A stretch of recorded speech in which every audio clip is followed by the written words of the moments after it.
So hello guys, this is Admin Mappy from Off Online Filipino Freelancers, and I'm conducting a short video for information about AMLA or anti-money laundering for freelancers and work from home. So as you know, meron na approved na article or post sa wall ni Off regarding someone being arrested for anti-money laundering or AMLA. So this is just an info for us to know and equip us with proper information of how AMLA is being done online. So what is this about? So it's a brief introduction about money laundering and how is money laundering being done online, ways to prevent money laundering, and of course cases of money laundering. That way you'd understand what it's all about and how are we all connected to uh, money laundering, and how as freelancers or work from home people we are vulnerable of committing money laundering even if we don't really know it ourselves. So first, ano ba yung money laundering? So, money laundering is a concealment of origins of illegally obtained money, typically by means of transfer involving foreign banks or legitimate businesses. So for us, this is relevant. Let's say, for example, somebody contacts you via Skype, private message, via Facebook, or LinkedIn telling you, hey, can I rent your PayPal? I'll rent it and then I'll pay you heaps of money, and then when I withdraw it via Western Union, you're gonna have your pay together with the money that I sent you. So that's one typical example of money laundering. So how is it being done ba, money laundering online? So there are several stages of it. Una yung placement. So putting the funds in a financial institution. It could be your bank. It could be online financial institution. Let's say, for example, PayPal, Pioneer, TransferWise, Veeam. Then after putting the money in a specific financial institution, it gets layered. Either diversify siya, let it sit for a couple of days, transfer, split, or even invest that particular dirty money in that institution. That way, it gets cleaned. And then when it's already clean, comes integration. So, we withdraw yung money na yon, i-integrate siya to society by purchasing purchasing cars, purchasing properties. Since it came out from another name and there was no proper verification of that funds, then typically it will come out as clean money na. And uh, it's very hard for people to know that it came from a legitimate source if hindi tayo diligent when it comes to verifying the source of the income or where that specific money is coming from. So first, placement. So when you have an illegal amount of money, that person who's trying to commit fraud is going to do it in several ways. One of those ways is using different bank names. So, syempre, lalapit sa'yo si client, sasabihin niya sa'yo na, parent naman ako ng PayPal mo. Eh, syempre, yung PayPal mo, hindi naman nasa pangalan niya. So, technically, the responsibility gets transferred to you. Kasi, sa inyo niya pinasok yung pera. So, it can be done several ways.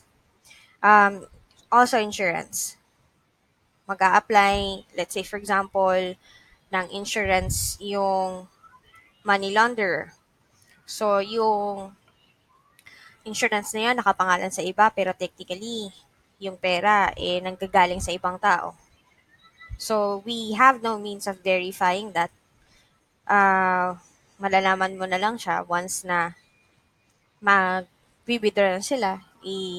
If we ask verification when they are withdrawing their money.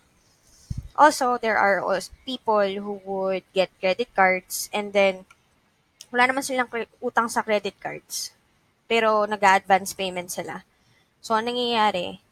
Nagiging storage of money yung credit card mo and then you the fraudster would request from the bank to withdraw yung advance payment from the credit card, but then there was no ever purchase or any activity on that credit card. So that's another red flag. And using unknown or small banks. Say for example, Rural Bank of ganto ganyan ganto. Unknown name. Oh, that's another way kasi when it comes to rural banks, hindi sila masyadong mahigpit or we have this notion na maliit lang yung pera na dumadaan sa rural bank na yun. So, it's difficult to detect if there has been fraud going on. And, of course, there are also instances wherein kakonsyaba yung employee ng bank na yun. So, ikaw as a freelancer, pag pinarent mo yung PayPal mo, Pioneer mo, or nagpa-transfer wise ka, tapos hindi mo naman pala alam na illegal pala yung money na dinideposit sa'yo. So, kahit na hindi mo alam, it doesn't exempt you from the law, which is sad, di ba? Hindi mo alam na bawal pala yun. Hence, this video. O next, layering. So, like I've mentioned before, once na magamit na yung Pioneer mo, o yung PayPal mo, o yung TransferWise mo, the responsibility weighs on you kasi pinayagan mo eh. Nagiging silent accomplice ka. Silent accomplice means that it could be that you know that it's illegal. It could be that you don't know that it's illegal, but then you've accepted it because there is something for you. Something in it for you, kaya mo pinayagan. So, once na pinayagan mo yung pera na yon na pumasok sa financial institution mo, hindi, kumbaga, matatransfer yung pangalan ng illegal money na yun to you. Since feeling mo wala ka namang ginagawa na masama o wala ka namang ginagawang illegal activity, papayagan mo. And then, this is the bad part. Since pinayagan mo siya, na-transfer na sa'yo yung responsibility, request niya sa'yo, okay, i-withdraw mo na. After mo na ma-withdraw, nakuha mo na as cash, tsaka mo siya i-redeposit to another person or to that same person na nag-request sa'yo na ipa-deposit.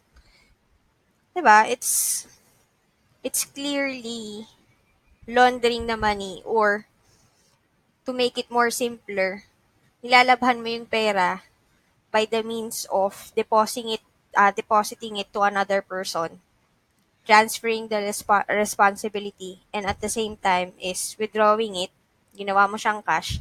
It's difficult for financial people to get to detect that kasi it already gone through several stages already of trying to conceal where that money came from. So that's how it gets integrated to society back again without even knowing where that money came from. So how do we prevent money laundering online ba? First, practice due diligence. So, hindi porket meron nag-PM sa'yo or nag-message sa'yo, automatically legitimate na siya. It's your right to practice due diligence and it's also your right to ask questions, especially if you don't know that person who's messaging you and out of the blue, di ka naman nag-apply, tas bigla na lang may nag-message sa'yo. That in itself is very fishy for me. Same with banks. Whenever you're opening an account with them, it's the right of the bank to ask you questions and ask for important documents of who you are. So in this case, since online tayo nagtatrabaho, it's your right to ask your client, what is the nature of the business? What is my task? How would you pay me? How much is the rate? What is the terms? So it's your right to ask. But of course, you also ask it in a professional way. Wag naman yung tipong medyo tacky ka magtanong kasi most probably it's going to come out as rude. So you do it in such a way wherein you still sound professional and you get the answers that you need. So like I've mentioned a while ago in my previous slides, ignorance doesn't accept anyone from responsibility of the law. So in anti-money laundering kasi in the Philippines, even if na sinabi mo na hindi mo alam na it came from a illegitimate money, hindi ka may exempt. It still means na you lacked due diligence and you're still responsible for helping the fraudster commit money laundering. And guys, also, when somebody offers you work online, always remember that if it's too good to be true, then it's probably isn't true. So, wag tayo parating magja-jump into conclusions na, hey, I have work already. Hey, it's going to pay me lots of money. Hey, this is instant money. Yes, I was paid before. Yes, you were paid before, but it doesn't really guarantee you that in the future they're not gonna pay you and you're not gonna be liable for any loss that you might be committing. And also remember, you don't even know where that funds came from. Paano kung halimbawa yung business pala nung client mo is child molestation or child pornography, slavery. So, you're also responsible for having that business continue, which is not good for you. Di mo man yun alam, malalaman mo na lang, too late na. Kasi you were part of the crime already. So, what are the cases of money laundering? Just to give you an idea, guys. So, there are two known or famous cases of money laundering here in the Philippines. One is RCBC. Kung mapapansin nyo, nag-rebrand si RCBC. And there was a case wherein there was a big amount of money coming from offshore or overseas na tumaan sa RCPC, tas inapprove ng mga execs. After that, na-flag si Anti-Money Laundering Council here in the Philippines by other counterparts in overseas. Nahuli sila. And as like I've highlighted here, their decision not to charge the XX was denied because the prosecutor cited that willfulness blindness doctrine as deliberate avoidance or knowledge of a crime, especially by failing to make a reasonable inquiry about suspected wrongdoing despite being aware that it is highly probable. Again, it's still defined as silent accomplice. So this is what I'm telling about na alam mo na fishy, alam mo na scammy, alam mo na magtataka ka, bakit kaya ino-offer sa akin tong work na to, hindi naman niya ako kilala, pero kinagat mo pa rin. That's on you.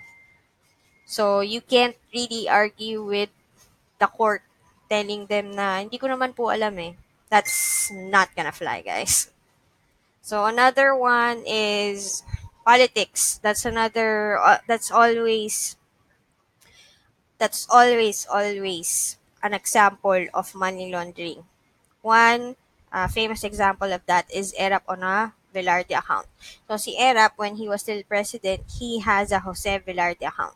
So he admitted that it was his account, but it is under his name. It's under a different name. So if it's a legitimate funds, why are you hiding it? Why are you concealing it to the point of using a different name? Right? So guys, be diligent enough and do your responsibility when it comes to these kinds of things, because again, we never know where that business is coming from or who that person is on the other side of that chat or that profile or that Facebook. So it really pays if you do your due diligence. It prevents crime, and it also prevents you from being held accountable if in any case that person is being a fraud. So I leave you guys with tips. So be smart about it. Libre magtanong. Be calculated and cautious. So it pays if we ask questions. And it is your right to ask your client valid, legitimate questions in a polite way. Also, be patient. When somebody offers you work online, do background check. And it's not always about the money, guys. It's also about being secured of who you are working for and what are you working for. So it doesn't really make sense that you're making a lot of money now and then later you're gonna regret it and be jailed for something that you're not aware of. Ba? So again, it goes back to the first bullet point. Be smart about it. So that's it. Hope this helps, and an investment in knowledge pays the best interest, so you knowing this information equips you to the best possible scenarios that's gonna happen online. We are here to always help you guys, but we can't really help everyone else here in this community. So that's why this video is being made for you guys. So this way we can disseminate the information faster. So comment if you have any questions, any suggestions. Feel free to comment. That's it. Good night, guys. Bye bye.